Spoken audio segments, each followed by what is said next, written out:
All right, thanks folks for coming to this talk. So I'm a faculty member of computer science at Rutgers, and today I'm going to be talking to you about ongoing work in my group on building systems that can help advance the brain sciences. So I'm going to kick off this talk by showing you a picture of a friend of mine.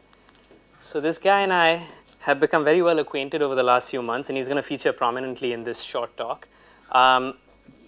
He's actually extremely clever. So we've been having him in the lab. We've been running experiments with this guy, and he's so clever that my neuroscience colleagues and I were very interested in finding out how the biological neurons in his brain are working so that we can correlate their activity with the way he behaves. We're also looking for signs of neurological distress so that we can figure out ways to mitigate any symptoms that he may be suffering from. And so a class of devices that we're working on in my group to enable this, and these are devices that are used on people today, are brain implants. So these are implantable brain-machine interfaces. They're systems that are surgically embedded under the skull, placed on brain tissue. They can monitor the activity of pockets of neurons and stimulate those neurons. So by pockets, I mean something like hundreds of neurons or so. And we're already seeing these devices getting adopted in the medical settings. So for example, these devices are used today to do things like deep brain stimulation for people with Parkinson's disease, epilepsy, Tourette's syndrome, and such. Perhaps even more commonly used are cochlear and retinal implants for people with auditory and visual disorders. And in my group and in experimental settings, we're also seeing the development of these motor cortex implants that are used to help people with paralysis and movement disorders. So the way these devices work is we place them on an area of the brain known as the motor cortex. They read the neural activity from there. By decoding that activity, they understand how this person is trying to move his or her limbs. And based on that information, we can actuate mechanical prostheses that mimic the activity of those biological limbs. So that's a span of sort of use cases for these implants. And so in my group, we're building implants that are energy efficient and correct and have a whole range of properties that allow us to deploy them widely. The goal overall with the doctors that we're working with is to build these devices in a manner that enables us to actually surgically insert many of them on multiple sites of the brain, because that's the kind of thing that we need to handle system-wide pathologies like schizophrenia.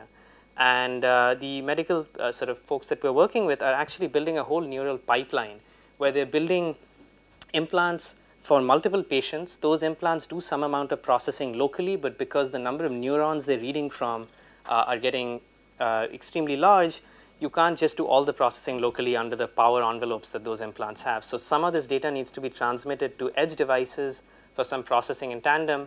And in addition, the folks we're working with are actually figuring out ways to relay that data from the edge devices to Amazon sort of instances where they run analytics in real time to actually make sense of the data they're collecting, for things like predicting the onset of seizures in epileptic patients and such. So in my group, we're involved in building systems at all levels of the stack. Today, I'm going to be talking to you about work we've been doing specifically on the implant side. And the goal there is to build ultra energy efficient implants that we can place on cortical tissue. So this is the brain surface and on the cerebellum, which is an area of the brain I'll be talking about shortly. And some of this work, we've sort of done experiments on mostly animals with this work. So this hasn't been deployed in humans, but I'll be showing you data collected mostly on mice and some on monkeys and primates and such. So why is energy efficiency an interesting thing to look at? So this is a typical picture of a cerebellar implant. Lots of layers in it. The one that concerns us are the ones that are used to power on this device. That's usually a combination of inductive coils and batteries. The batteries run out. You can't just change the battery when it does because these are surgically embedded. So usually wireless recharging is what is the state of the art for these devices. And this presents a challenge because the radios on board these devices can generate excessive heat. Brain tissue is extremely sensitive to heat. 1 degree fluctuations can damage it. So we're operating under very tight thermal and energy sort of constraints. And this is particularly challenging when you consider what we want to do with these devices, which oftentimes involves real-time processing. If you are going to use it on somebody with a paralysis, for example, the response time of the mechanical arm has to mimic that of a biological arm. So there's some minimum performance you need from these devices. And so specifically in this talk, I'm going to be showing you how we've taken inspiration from hardware traditionally built for the server world. I'm going to show you that there are ways of picking up some of that hardware and integrating it on these implants with a very different power profile to manage the energy there. And specifically, I'm going to show you that we can take the hardware perceptrons that are commonly used to build branch predictors in server hardware to actually predict the activity of neural behavior at a coarse granularity and use it to do power management. So before I launch into how we do the power management, let me give you a little bit more information about what these implants actually look like. There's a lot of complexity in them. You can abstract it into some key building blocks. There's usually some sort of compute logic on board these things, which is a combination of some energy efficient ASIC for something like spike sorting, spike detection, and there's usually a more programmable microcontroller on these things as well. There's analog logic that is used to amplify and digitize the data that's read from the sensors and sent to the compute logic side. So this brings up the question of what is the sensor. So the sensors on these implants are these things called UTA arrays. So they're these millimeter squared grids of silicon needles. There's usually about 100 of them in a UTA array, 128 depending on the technology you're looking at. These things probe the top 2 millimeters of the brain surface and pick up the action potentials of biological neurons from there. Once they relay those action potentials into this implant, you do some amount of local processing, and then you have a radio on board to send the data off usually to an external system. The data rates, just to give you an idea that we're looking at, these devices we've been building have a data rate of about 100 megabits a second.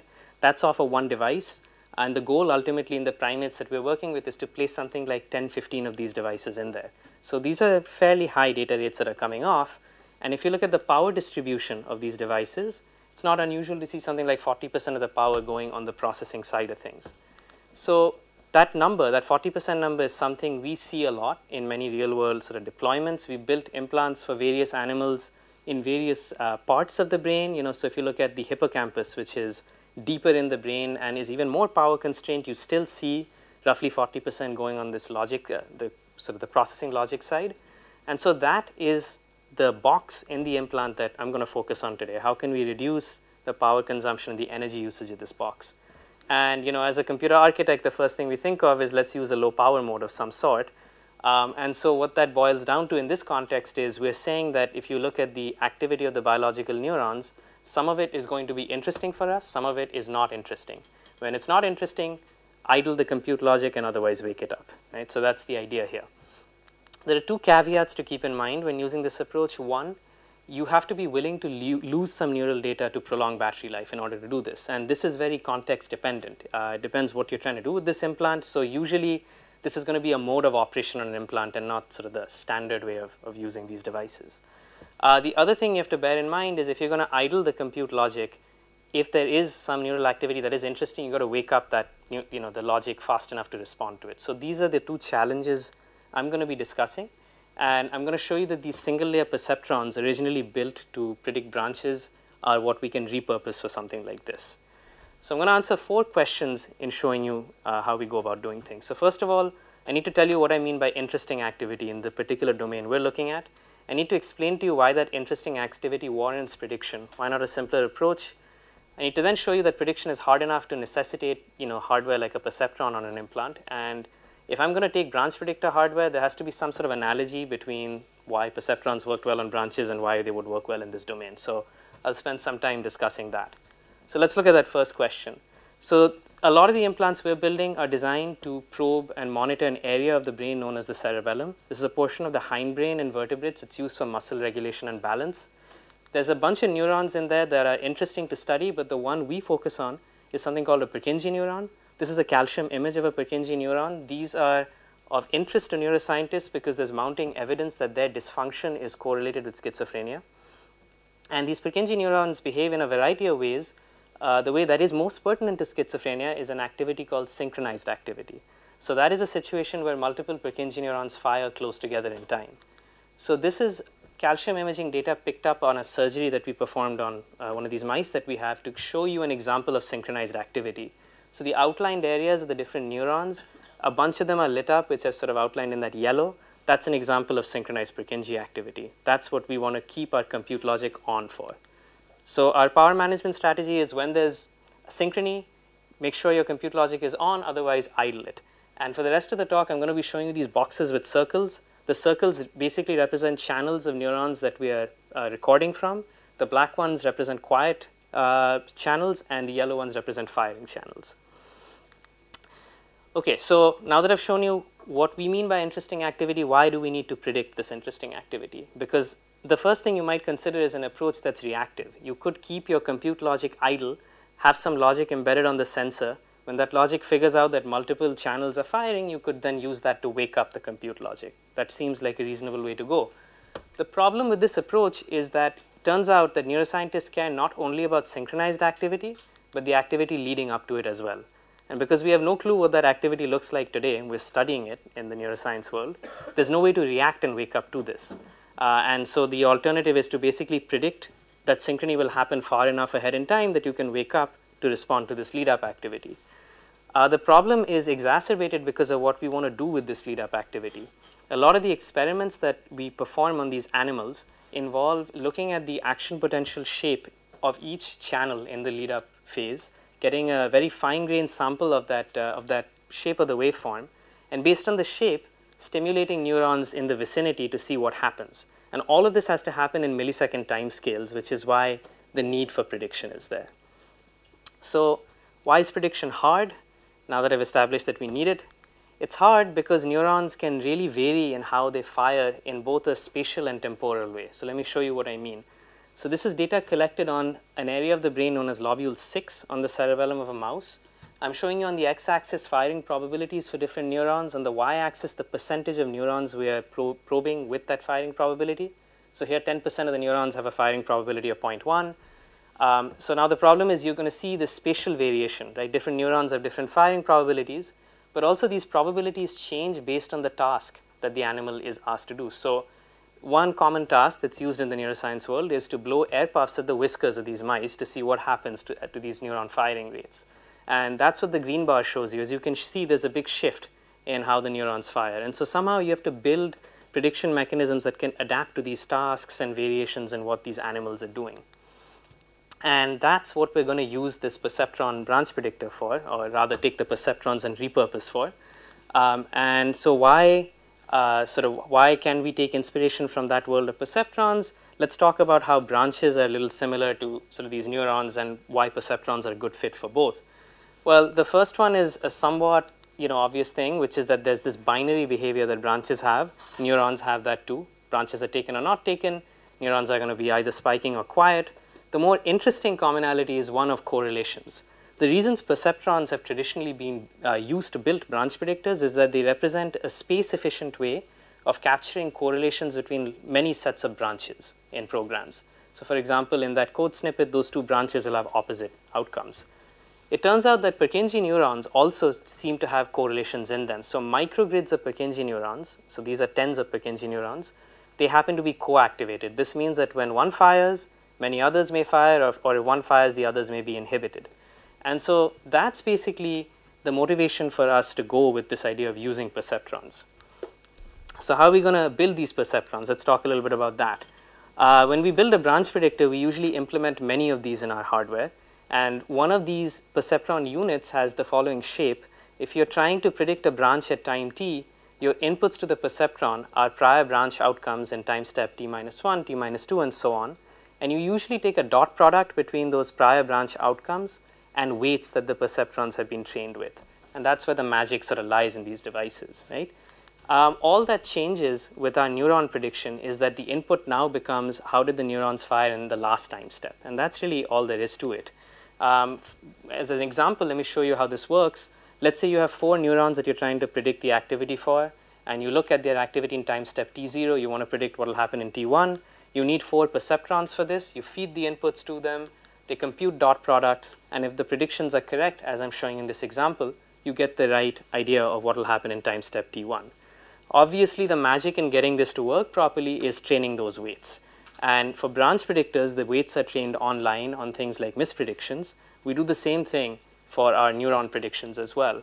In other words, let's say that we anticipated that neuron channel N1 would be quiet in time step t1, but it actually fires. What we then do is fall back on the traditional update mechanism of the perceptron. We increment all the weights associated with the right outcome and decrement the other weights. And that's really all that there is to it. I'm happy to talk offline about how we went about building the hardware, the area, energy, latency sort of constraints.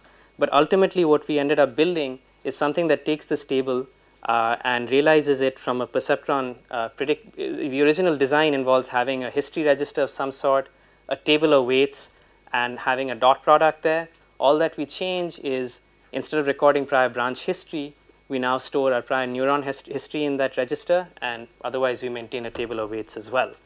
And we realized this hardware in the form of an ASIC that's plugged in on the system bus and can act as wake-up logic for the rest of the compute logic block. So there's several other details I'm happy to talk about offline. I want to spend a few seconds discussing mispredictions because they can happen. So there are two types of mispredictions we deal with: false positives, false negatives. False positives is a situation where we predict synchrony will happen, but it doesn't. We needlessly wake up the processor, then waste energy. The bigger problem is a false negative, where we don't think synchrony will happen, but it does.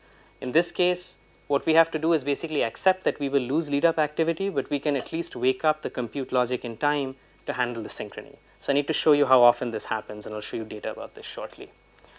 To show you data, here's some details about the implants we've been building. We've done these experiments on mice, some of which are under anesthesia.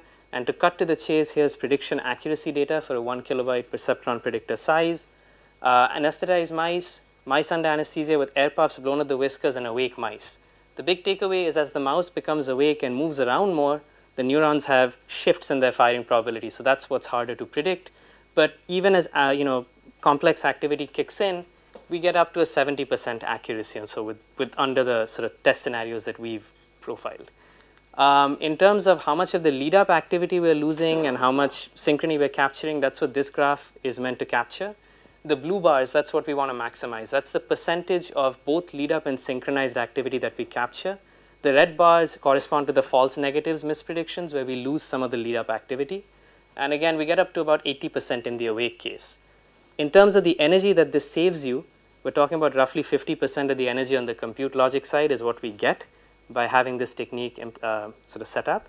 And have many more results that I'd be happy to discuss offline. But the punchline is that ultimately what we do all of this for is for two things. And we've been building implants for monkeys and for mice that use this power management approach. The first thing we can do is prolong battery life on the sort of the implants for the mice with this. And in the experiments we've run, we've seen sort of a 25 to 35 improvement in battery life, give or take, depending on how many samples you sort of lose. And finally, if you're going to reduce the energy footprint of one of these devices, you can pack in more sensors. That's another thing you could do with the energy that you've saved. And so we've used that on monkey implants as well. But that sort of concludes what I want to talk about. Happy to take questions.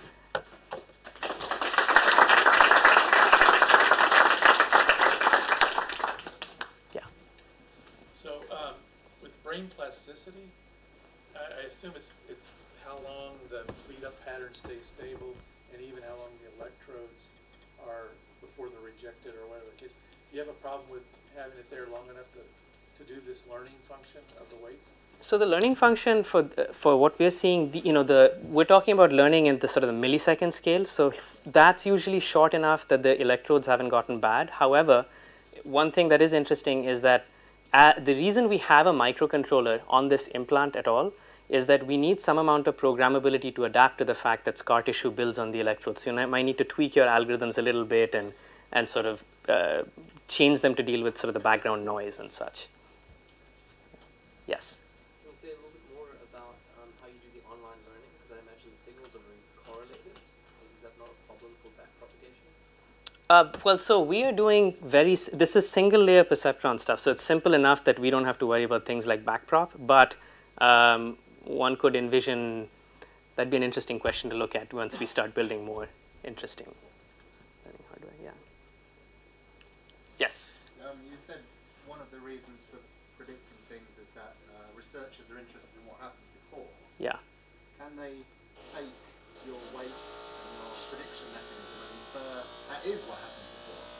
Yeah. So the weights. Something from that? Right, so we have started looking into that. So the weights are interesting because what we have discovered looking at the weights is that they give you insight on which neurons tend to be correlated. So basically the neuroscience research suggests that if you look at neurons that are sort of parallel to each other, regardless of where they are spaced, they tend to have correlated activity, and the weights do seem to be reflecting that. So that's an ongoing thing. We're now looking at whether we can infer something more interesting from the weights beyond this.